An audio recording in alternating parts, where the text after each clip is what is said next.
Good afternoon guys, જય શ્રી કૃષ્ણ. તો સ્વાગત છે તમારા બધાનું આજના નવા વ્લોગમાં. તો રોજની જેમ આજે તે 12:30 વ્લોગ ચાલુ થાય છે અને અમે લોકો છે ને અત્યારે જસ્ટ ફ્રી થયા છીએ. સવારનું ને એવું બધું કામ, અને જોકે હજી એમ ફ્રી નથી થયા, હજી કામ તો ચાલુ જ છે. જો અહીંયા મારી મમ્મી જો આખી રૂમમાં કપડાનો ઢેર લઈને બેઠી છે, અને ઉપર જો ઇસ્ત્રીના કપડાં અલગ કાઢી લીધા છે ને આ બધા સકેલવાના કપડાં મારી મમ્મી સકેલે છે.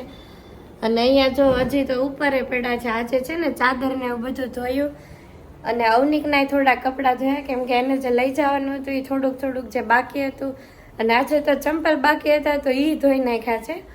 એવું બધું છે એટલે છે. હે હા, હજી કપડાં બહાર સુકાય છે. એટલા બધા કપડાં જ ધોયા હતા એટલે આજે છે ને લેટ થઈ ગયું છે. અને અહીંયા જો રોટલી બની ગઈ છે. આમાં રોટલી બની ગઈ છે ને આમાં છે ને ચોળીનું શાક બનાવ્યું છે. અને આજે છે ને હું મારી મમ્મી બે જ છે જમવામાં. હમણાં તો કેટલા દિવસ છે અમે 3 હોય ને 4 હોય, પણ આજે કેટલા દિવસ પછી એવો ટાઈમ છે કે આજે હું મારી મમ્મી બે જ છે ઘરે. અને અવનિક છે ને આજે તો જો કે કોઈ બહુ મેજર કામ નહોતું, પણ જે બધા નાના કામ હતા ને એના એ બધા પતાવવા ગયો છે, એટલે આજે ઘરે નથી અને એને જમવાનુંય નથી. એટલે આજે જમવાનું મારે ને મારી મમ્મી બેને જ છે. અને અવનિકનો છે ને સવારે બનાવી નાખ્યું હતું. એણે છે ને બપોરે કીધું, બપોરે નહીં પણ મોડેથી કીધું કે આજ મારે નથી જમવાનું, એટલે છે ને એનું જમવાનું પડ્યું હતું આજે. એટલે છે ને બીજું કંઈ એક્સ્ટ્રા નથી બનાવ્યું, રોટલી ને શાક જ બનાવ્યું છે. મને આજે કાલની જેમ ભૂખ નથી લાગી બહુ, કેમ કે મેં હજી થોડીક વાર પહેલા જ્યુસ પીધું, એટલે પેટમાં છે ને સાવ ભૂખ જ નથી. એવું છે. મમ્મી તને ભૂખ લાગી છે? થોડીક, મને થોડીક જ લાગી, બહુ નથી લાગી. પણ હવે છે ને આજે એટલા થાકી ગયા છીએ ને કે હવે છે ને જમી લેવું છે ને, જમીન પછી છે ને આરામ કરવાનો છે. તું મમ્મી થાકી ગઈ છો આજે? હું તો થાકી ગઈ છું આજે.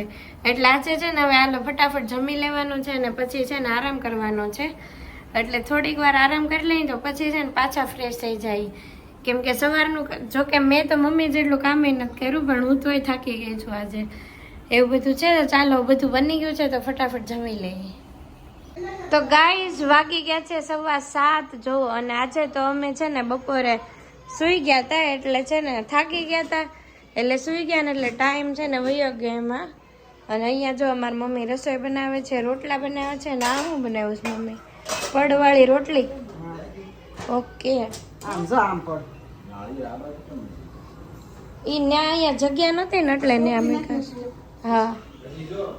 અને અહીંયા જો કાંદા બટેકાની સબ્જી બનવાની છે, તો અહીંયા જો એ કાપીને મૂકી દીધું છે. મારી મમ્મી શાક વઘારે છે અને મને છે ને ખાલી આ રોટલી એક ચોપડવાની છે, એટલું જ કામ છે આજ મારે.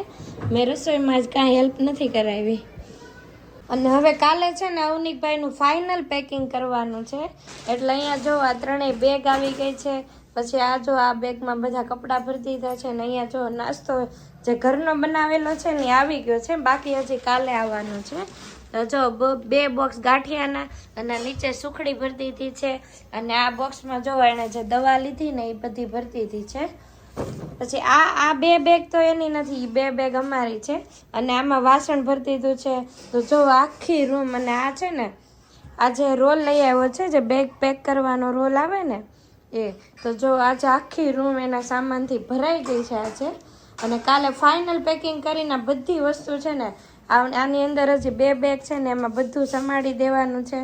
એટલે આજે છે ને જેટલું ભેગું થયું છે ને એ બધું અહીંયા તૈયાર કરી નાખ્યું છે. અને બાકી બધું છે ને કાલે આવવાનું છે. હજી નાસ્તો ને ભાખરી ને થેપલા ને એવું બધું. ખાખરા તો જો કે આવી ગયા છે, પણ બીજું જે કાંઈ પણ વસ્તુ બાકી છે ને હવે કાલે ફાઇનલી આવી જવાની છે. અને કાલે છે ને ફાઇનલી બેગનું એકદમ ફૂલ એન્ડ ફાઇનલ પેકિંગ કરી નાખવાનું છે.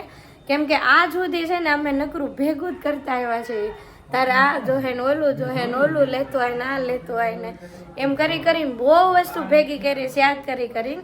કેમ આપણે નવી રૂમ ચાલુ કરવાની હોય તો આપણે બધી વસ્તુ યાદ કરીને નાખવાની હોય, એવી જ રીતે બધી વસ્તુ ભેગી કરીને અને બધી વસ્તુ મૂકી દીધી છે એ રૂમમાં. અને કાલે ફાઇનલ પેકિંગ કરવાનું છે. તો હવે જોઈએ છે, કેમ કે હવે કાંઈ ઘટતું નથી, જે ઘટતું હતું એ કાલે આવી જવાનું છે. એટલે હવે ફાઇનલ પેકિંગ કાલ થઈ જશે.